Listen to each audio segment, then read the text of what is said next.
Please like and subscribe to this podcast. And if you like what we're doing, leave us a good review or even share with somebody else. It helps us reach as many people as possible.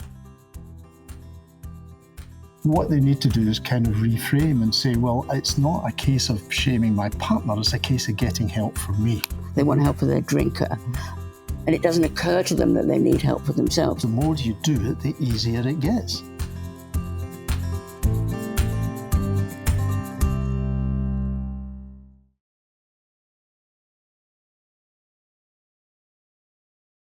Hi there, welcome to Bottled Up Podcast for Families. I'm Lou. And I'm John, and today we're talking about caring for yourself. Yeah, we'll be looking at breaking the silence, getting help, getting your life back, and other ways in which you can make sure you are caring for you. So, breaking the silence, that is such a big thing. It's a huge thing. I mean, it's part of the reason why we called our book and our website Bottled Up, because people don't tend to tell other people. No, and I told very, very few people. In fact, ironically, I broke my silence about two years after my husband died on radio. And even then, I felt guilty. I remember and I that. felt I was betraying him. I remember that, yeah. I remember you sort of sitting there, and I thought it was a very brave thing to do. You haven't told anybody, and now all of a sudden you've told Devon, all at once. It's, I think it's difficult for people. One of the things that people tend to say when they come to me is, oh, I thought I was the only one. And the reason is people don't talk to each other about the issues. Yeah. So everybody feels that they're the only ones that have this problem. And you are not betraying your partner or your son or your mum and dad. If you choose wisely, now, I think, it was 2 years after that I told everyone, but I checked it out with the family and everybody kind of knew by then we'd done the website. It is important, though, isn't it, that if we're going to get support, which is vital, that we choose the people wisely that we speak to. I think so, yeah. I mean, it is, as you said, it's a big issue, and a lot of people do feel as if they are betraying their partner when they do this. They feel that they should not be telling the world that it's shaming of the partner. What they need to do is kind of reframe and say, well, it's not a case of shaming my partner, it's a case of getting help from me. Yeah, and this is all about caring for yourself. It's about caring for yourself. It's about being able to just share with one other person. They say, a problem shared is a problem halved. And I think there's an awful lot of truth in that. Yeah. Who to tell? I suppose the obvious person is your family, but you need to tell them at the beginning that what you don't want is of them riding, with their shotguns and a posse towards your problem drinker and kind of saying stop and all of these kind of things, which will be, of course, the heart desire of those who love you. But you need to explain to them that you don't want them to be on your side. You want them to be there for you. And it will help if you can say to them, look, I'm getting help, I'm sorting this through. This, if you're using the website, which is free, by the way, so there's a program there. I think sometimes shedding the load, just choosing perhaps one friend and then telling them everything, I think is quite a big load for a friend, and they might, in the end, just dread you contacting them. I think that very often, you kind of know the person that you can speak to. You know the person you can trust. You don't tell the local gossip. No. That's a bad idea. But somebody who, is, there's understanding, somebody who is sympathetic, somebody who is a good listener rather than a talker. All of that is very, very important. Yeah. But you need to talk to somebody. Yeah. I mean, you could go to your local doctor. I mean, that is something. They understand the issues. They often will have local connections and places you can reach out and get some help there. Yeah. You won't be the first person by any means that will have gone to their doctor and told them what's going on. So how do you get your life back then? The thing I think for many partners of drinkers is that they spend most of their time sort of wondering what's going to happen next. Yeah. Is my drinker going to be drunk tonight? If they are, how drunk are they going to be? Or, for example, I talked about my drinking once before, and as I said, I went out at 7:30 and I came back in August. So my wife was thinking, what's going to happen tonight? When's he coming? When is he going to come back? If he does come back, who's he going to come back with? And they spent all of that time wondering about something that hadn't actually happened yet. Yeah. And that's when we kind of look back to, stop, peace. Yeah. So part of that is getting your life back. It's not focusing on the drink, but focusing on life. Mm-hmm. Now, I'm not saying that's an easy thing to do, because it's not. Mm-hmm. But the thing is, the more, it's like everything else, the more you do it, the easier it gets. Yeah. Sometimes I think it helps to extrapolate out concerns and what ifs. Yeah. And I think you just said, because we are we become hyper-vigilant. I think we're just always scanning to see what's happening next. And if you're parents, you're doing that for your children as well. But you are, like you say, you're in the what ifs. And I just say to my clients, a concern is something that's happening and that's concerning and you have to deal with it. Yeah. A what if is something that might happen and you might be able to come along with 10 quick reasons as to might happen imminently, but you need the energy for when it happens, not constantly hyper-vigilating in case it happens. Yeah. And I agree with you. We'll be talking a bit about that in the roller coaster of emotions as well, because that's really dealing with anxiety. Yeah. But the whole thing really is people come to our website because they want help for them. They want help for their drinker. Mm-hmm. And it doesn't occur to them that they need help for themselves. And gradually, certainly if you come to our website, it will become clear that the best way you can help your drinker is actually focusing on you. Yeah. Going out, getting energy. Exercise is always really good, isn't it? Mm-hmm. So if you can, even if it's just walking, getting yourself out there. That's very good. One of the things that people don't seem to realise is that people change anything, even including drinking, because the circumstances change. Mm. So if you start to change the circumstances, start to change the circumstances around your house, then the drinker starts to think about things.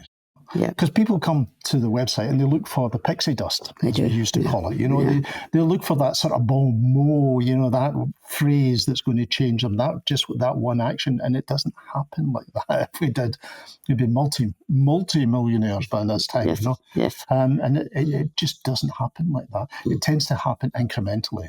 Small steps. Yeah. So if you start to change things around you and your relationship with your drinker, then things may start to change. It's what we call leading the dance, isn't it, really? Because certainly in my life was my husband would do something and I would react to that. Yeah. And then he'd do something else and then I would react to that. And I used to chase him kind of metaphorically around the house, really.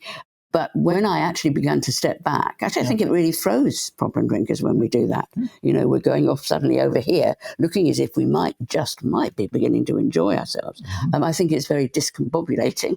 Well, you want to take it away from the breakdance and make it a wee bit more of a nice waltz, nice sedate waltz. Like that. Yeah. Okay. And that is important. Is you change those circumstances, and I think that's what many partners of drinkers don't actually realise about changing the circumstances. And as they change the circumstances, they change them to their favour. Yeah. And do nice stuff, if you can. Absolutely. Go out for coffee. Do something nice. Even if you feel you're a bit stuck with the kids, you can do some stuff online. You can, we'll talk more about this as we go along, but find things that you can do for you that you really enjoy. In fact, I actually had special things that I did, and so did our family in the end, when my husband was drinking. But my kids were really good at this, and they reckoned that they could get stuff when my husband was drinking, so they invariably got a good game, another game, and so they went off and played it. But it became something that they kind of understood could be turned into something nice. And again, that's caring for you and your family. So you're reframing the circumstances again. What's happening there is you're changing a negative into a positive. The negative is sitting waiting because he or she is out drinking. Positive is you get the kids, the buckets, the spades, and you go to the beach. the same circumstances, but you changed how you react to those circumstances. And that's the important thing. And that's about getting your life back. Yeah, absolutely.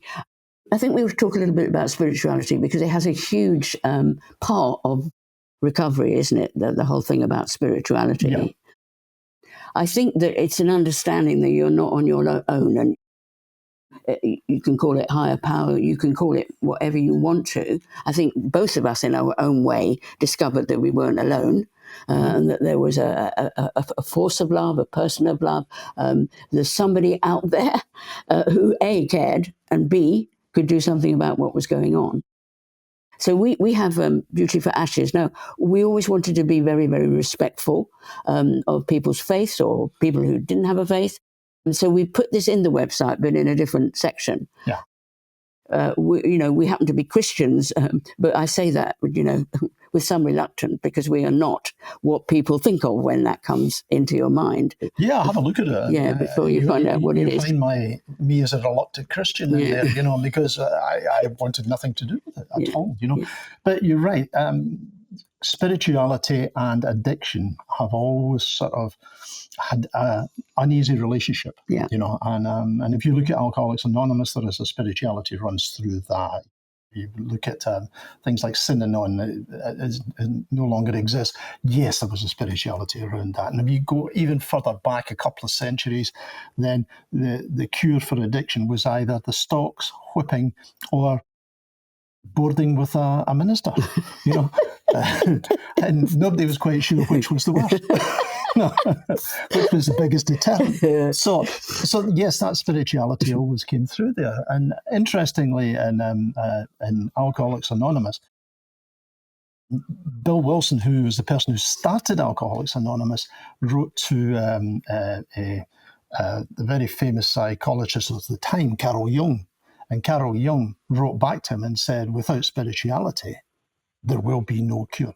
Mm. Which was an interesting thing for him to say at that time. Very profound. Yes, it was very profound. Yeah. And there was lots of other stuff, and maybe one day I'll talk about Alcoholics Anonymous and history. You'll find in Beauty for Ashes that I do quite a lot of videos, don't I? And basically say, okay, if this works, how do you apply it? And I'll be talking about applying it to depression, anxiety, and all of these kind of things. Yeah.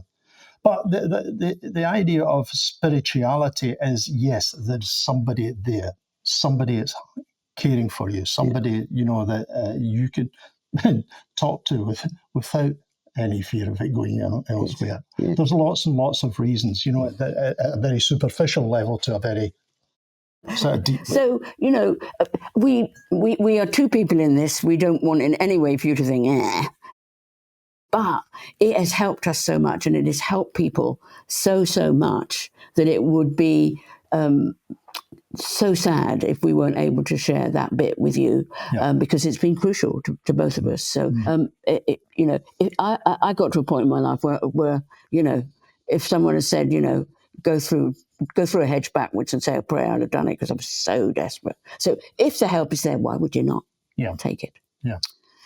It's one of the things that tends to happen is that the person who is the partner of drinkers very often neglect themselves. Yeah. They neglect themselves because they are desperately trying to find the answer to this. And the answer, funnily enough, is look after yourself. Yeah. So you are really important. Your life is absolutely vital. We understand how you feel right now. If you're checking this out and thinking, oh, that feels almost impossible, but you matter. You can do it. You can reclaim your life. Yes. So we would urge you to go ahead and do it. Yeah, you're important.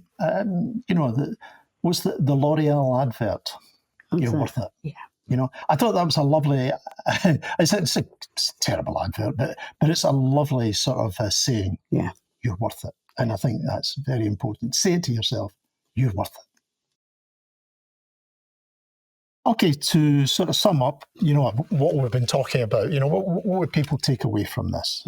Well, first of all, change focus from looking after the drinker to looking after you. Yeah. Have your hair done.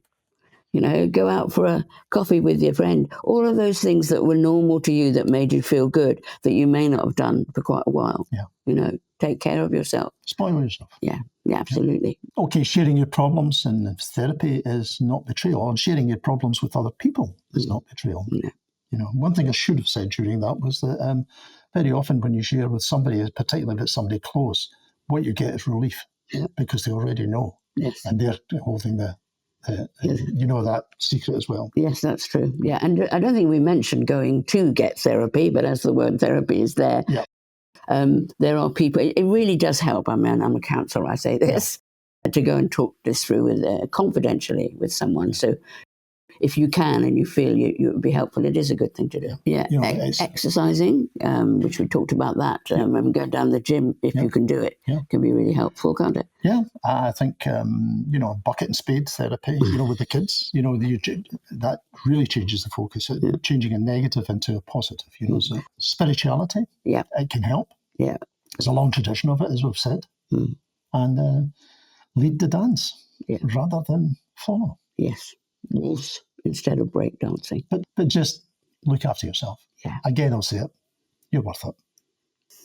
So that's us for today. Thank you so much for listening. We hope today's conversation has helped you. There are so many resources on our website, www.bottled-up.com. Please like and subscribe to the podcast. If you like what we're doing, leave us a good review. It really helps us reach as many people as possible. And join us next time. So see you soon. Bye. Bye.